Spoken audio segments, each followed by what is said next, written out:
ಚಿಕ್ಕಬಳ್ಳಾಪುರ ಜಿಲ್ಲೆಯಲ್ಲಿ ಒಟ್ಟು 3,510 ಮತದಾರರಿದ್ದಾರೆ. ಈ ಪೈಕಿ 2,074 ಪುರುಷ ಮತದಾರರು, 1,436 ಮಹಿಳಾ ಮತದಾರರು ಇದ್ದಾರೆ. ಜಿಲ್ಲೆಯಲ್ಲಿ ಒಟ್ಟು 10 ಮತಗಟ್ಟೆ ಸ್ಥಾಪಿಸಲಾಗಿದೆ. ಗೌರಿಬಿದನೂರು, ಮಂಚೇನಹಳ್ಳಿ, ಬಾಗೇಪಲ್ಲಿ, ಚೇಳೂರು, ಗೋಡಿಬಂಡೆ, ಚಿಕ್ಕಬಳ್ಳಾಪುರ, ಶಿಡ್ಲಘಟ್ಟ, ಚಿಂತಾಮಣಿ ತಾಲೂಕು ಕಚೇರಿಗಳಲ್ಲಿ ಮತಗಟ್ಟೆ ಸ್ಥಾಪಿಸಲಾಗಿದೆ. 750ಕ್ಕೂ ಹೆಚ್ಚು ಮತದಾರರು ಇರುವ ಕಡೆ ಆಕ್ಸಿಲರಿ ಮತಗಟ್ಟೆ ಸ್ಥಾಪಿಸಲು ನಿರ್ದೇಶಿಸಿದ್ದು, ಚಿಕ್ಕಬಳ್ಳಾಪುರ ಮತ್ತು ಚಿಂತಾಮಣಿ ತಾಲೂಕುಗಳಲ್ಲಿ ಆಕ್ಸಿಲರಿ ಮತಗಟ್ಟೆ ಸ್ಥಾಪಿಸಲಾಗಿದೆ. ಜೂನ್ 6ರಂದು ಮತಗಳ ಎಣಿಕೆ ಕಾರ್ಯ ನಡೆಯಲಿದೆ. ಕಾಂಗ್ರೆಸ್ನಿಂದ ಟಿಟಿ ಶ್ರೀನಿವಾಸ್, ಬಿಜೆಪಿ ಮತ್ತು ಜೆಡಿಎಸ್ ಮೈತ್ರಿ ಅಭ್ಯರ್ಥಿಯಾಗಿ ವೈಎ ನಾರಾಯಣಸ್ವಾಮಿ, ಅನುದಾನರಹಿತ ಖಾಸಗಿ ಶಾಲೆಗಳ ಆಡಳಿತ ಮಂಡಳಿ ಅಧ್ಯಕ್ಷ ಲೋಕೇಶ್ ತಾಳಿಕಟ್ಟೆ ನಡುವೆ ತೀವ್ರ ಸ್ಪರ್ಧೆ ಇದೆ. ಇವತ್ತು ಏನು ಚುನಾವಣೆ, ಆಗ್ನೇಯ ಶಿಕ್ಷಕರ ಕ್ಷೇತ್ರದ ಚುನಾವಣೆ ನಡೀತಾ ಇದೆ. ನಮ್ಮ ಭಾರತೀಯ ಜನತಾ ಪಕ್ಷ ಹಾಗೂ NDA ಅಭ್ಯರ್ಥಿಯಾಗಿ ನಿಂತಿರ್ತಕ್ಕಂಥ ವೈಎ ನಾರಾಯಣಸ್ವಾಮಿ ಅವರು ಕೂಡ 4ನೇ ಸರಿ ಇವಾಗ ಸ್ಪರ್ಧೆ ಮಾಡ್ತಾ ಇದ್ದಾರೆ. 3 ಟರ್ಮು ಅಂದರೆ 18 ವರ್ಷಗಳ ಕಾಲ ಅವರು ಕಂಟಿನ್ಯೂಯಸ್ ಆಗಿ ಈ ಒಂದು ಕ್ಷೇತ್ರದಲ್ಲಿ ಗೆದ್ದು ಅನೇಕ ಒಂದು ಶಿಕ್ಷಣ ಕ್ಷೇತ್ರದಲ್ಲಿ ಅನೇಕ ಆವಿಷ್ಕಾರಗಳನ್ನು ಮಾಡಿರ್ತಕ್ಕಂಥ ಒಂದು ನಿದರ್ಶನಗಳಿದೆ.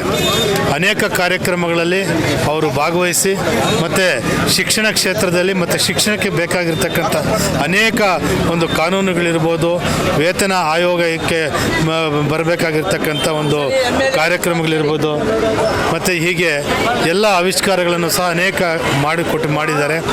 ಈ 4ನೇ ಸರಿ ಏನು ನಮ್ಮ BJP ಮತ್ತು JDSನ ಒಂದು NDA ಅಭ್ಯರ್ಥಿಯಾಗಿರ್ತಕ್ಕಂಥ ಸಂದರ್ಭದಲ್ಲಿ ಅವರು ಯಾವುದೇ ಕಾರಣಕ್ಕೂ 100ಕ್ಕೆ 100% ಗೆಲ್ತಾರೆ ಅಂತೇಳ್ಬಿಟ್ಟು ನಾನು ಈ ಸಂದರ್ಭದಲ್ಲಿ ಹೇಳಕ್ಕೆ ಇಷ್ಟಪಡ್ತೇನೆ.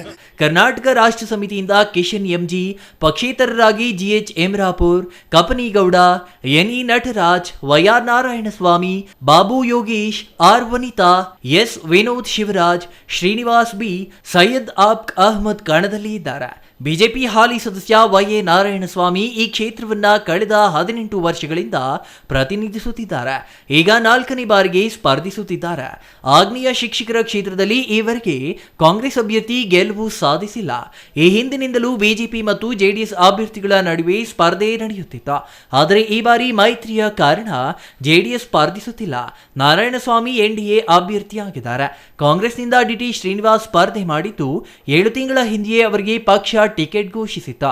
ಈ ಹಿಂದೆ ಆಗ್ನೇಯ ಪದವೀಧರ ಕ್ಷೇತ್ರದಿಂದ ಪಕ್ಷೇತರರಾಗಿ ಕಣಕ್ಕೆ ಇಳಿದಿದ್ದ ಅವರು ಉತ್ತಮ ಮತ ಗಳಿಸಿಯೂ ಪರಾಭವಗೊಂಡಿದ್ರ. ಮತ್ತೊಂದು ಕಡೆ ಅನುದಾನ ರಹಿತ ಶಾಲೆಗಳ ಮೇಲೆ ಹಿಡಿತ ಹೊಂದಿರುವ ರೂಪ್ಸಾ ಅಧ್ಯಕ್ಷ ಲೋಕೇಶ್ ತಾಳಿಕಟ್ಟೆ ಅವರು ಪೈಪೋಟಿ ನೀಡುತ್ತಿದ್ದಾರೆ.